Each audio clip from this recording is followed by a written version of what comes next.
You already know what time it is. It's the homie Ace Kannon. You tuning in live right now with Adam A. and Steve J for the News, Life, and Beyond podcast. You heard? Yeah.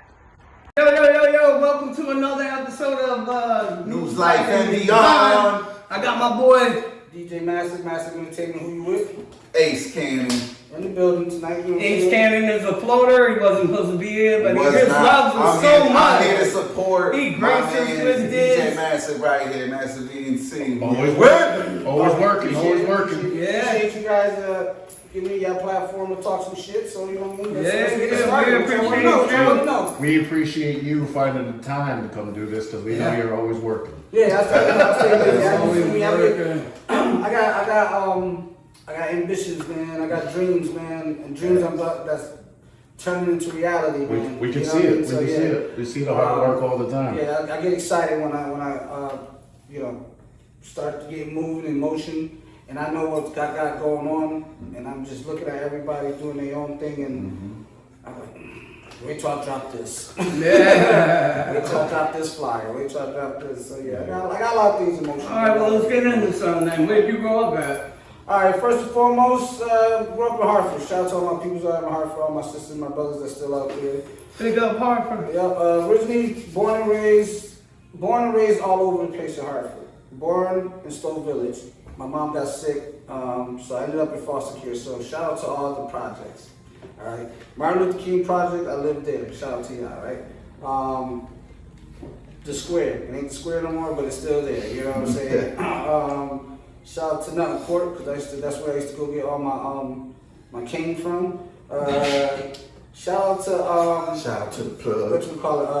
To the What's list. on Broad Street? Chappelle Gardens. Shout out to Chappelle Gardens. You know, so shout out to all the projects I have to do with the rats and roaches. You know what I'm saying? Hey. It is what it is. Man. You know what I'm saying? Not the people, the buildings. You know what I'm saying? Because I remember, like, it's different than what it is now, right?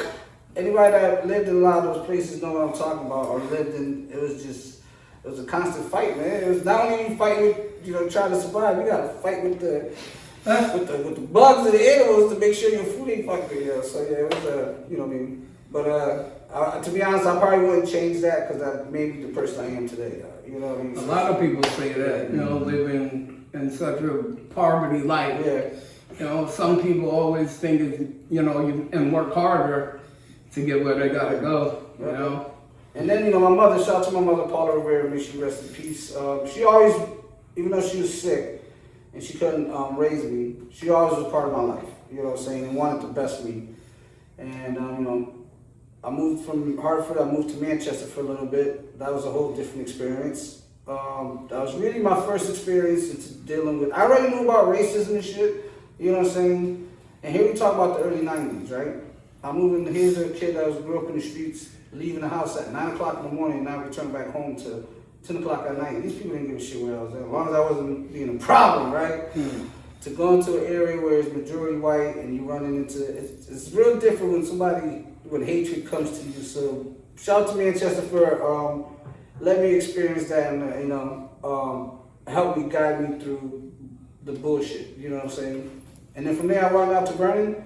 Shout out to my peoples in Vernon, Toots, Wick, Angel, Mel, Marcus, everybody that's out there. And they finished molding me, and, taught me some things that, I didn't learn, I didn't know. So you didn't hang out in Hartford? I hung out in Hartford, yeah. Absolutely hung out in Hartford back and forth. I still go out there all the time. But as growing up, that's what happened. Periodically moved from Hartford. I left Hartford like around 12. Moved to Manchester I really didn't like it there. I lived in Manchester for only a couple of years. And then I was emancipated at 14 because I just kept running away. I was like, listen, I don't like where I'm at. You know what I'm saying? So if I'm not allowed to do or be somewhere where I'm comfortable, I'm going to just keep doing it. So they told me... Did you go to school and stuff? Yeah, I graduated. Yep, I graduated. Uh-huh. So here's the deal. I was emancipated at 14. They said real simple. We're going to send you a check every month, but in order to get this money, which is like $1,500 a month, I had to stay in school and I had to graduate.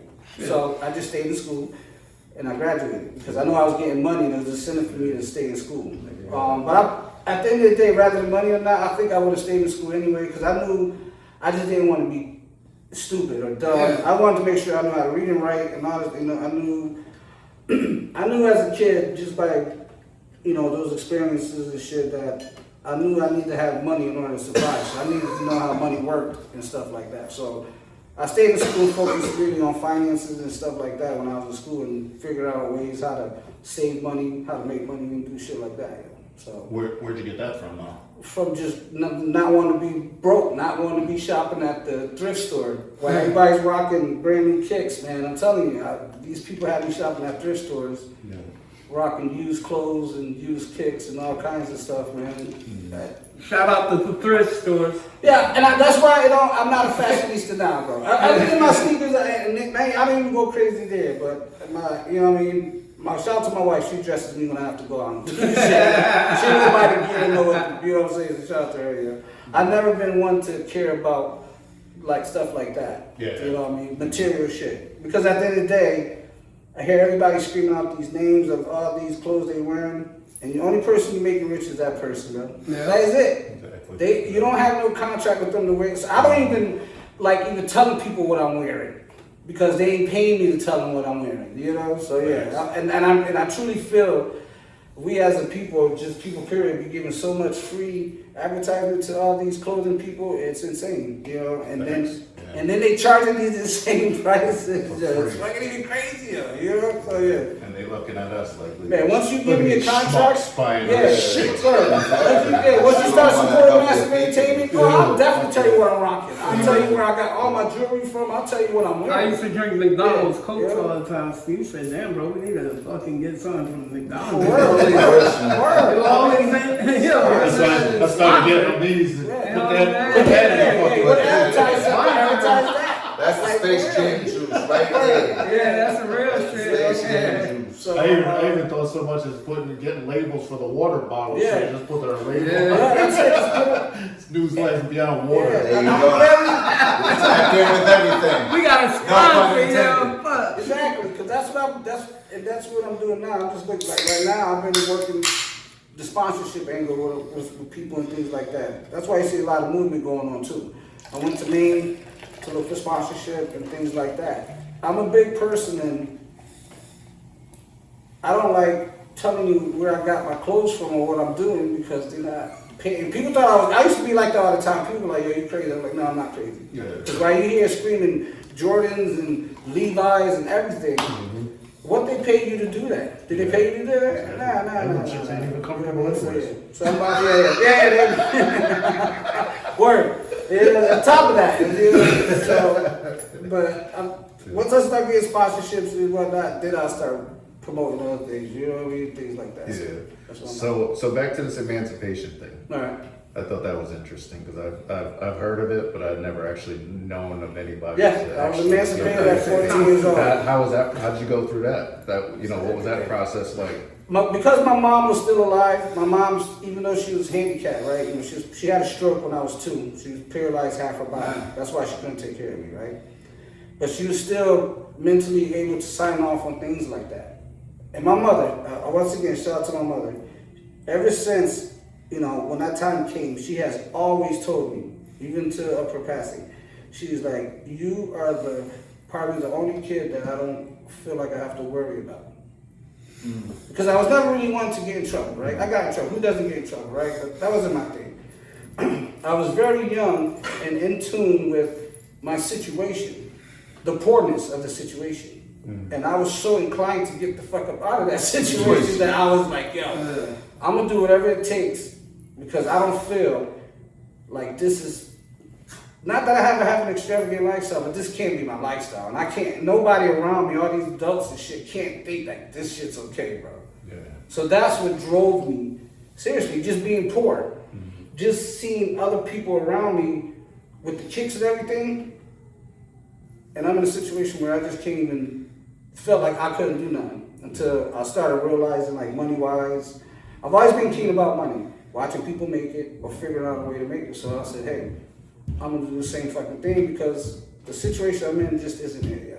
You know what I mean? So since a kid, I've always been inclined with money, how to save, where to try to put it here or try to make it so that way I don't end up in a situation here. You know? So you get your first $1,500 check. First $1,500 check. You know what I did? What you do with it? I put it in the bank. Put it in the bank. Put it in the bank. I wasn't even old enough to put it in the bank.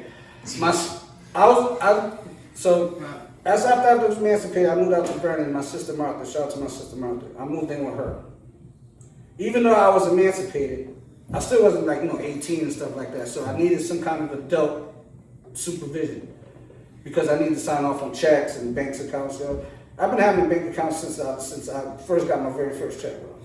I had a bank account forever. I learned how to, back then, because we're talking about the 90s, right? Everything's with a book, you write everything down. Yeah. And that what helped me when I started hustling. That made me understand how the books went, how this goes out, how that goes out, and all this other shit. Bro, I was probably one of the only kids on the block, bro, that's how I had my shit set up. Yeah! News, life, and beyond! Mass entertainment! You already know what time it is!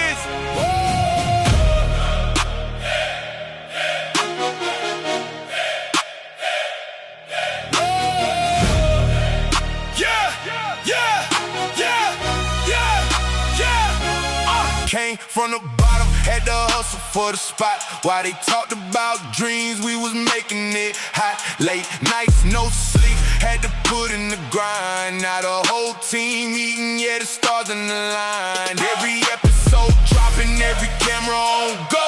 Every move calculated, every story we show. No shortcuts, no favors, we earned every stripe. Built this from the mud, now we changing our life.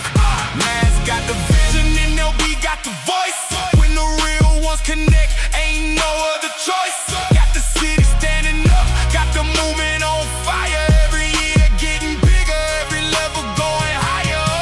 We built different, we don't quit, we stay driven. News, life, and beyond. Mass entertainment, we win it. Built different, turn the pressure into diamonds. Independent, self-made, now the whole world watching. Ain't nobody give us nothing, had to fight for respect. Now they see the blueprint and they know what to expect. Real interviews, real people, real life in the booth. Every time we hit record, we bring nothing but the truth. Stack another episode, drop another hot show. Got the fans locked in everywhere that we go.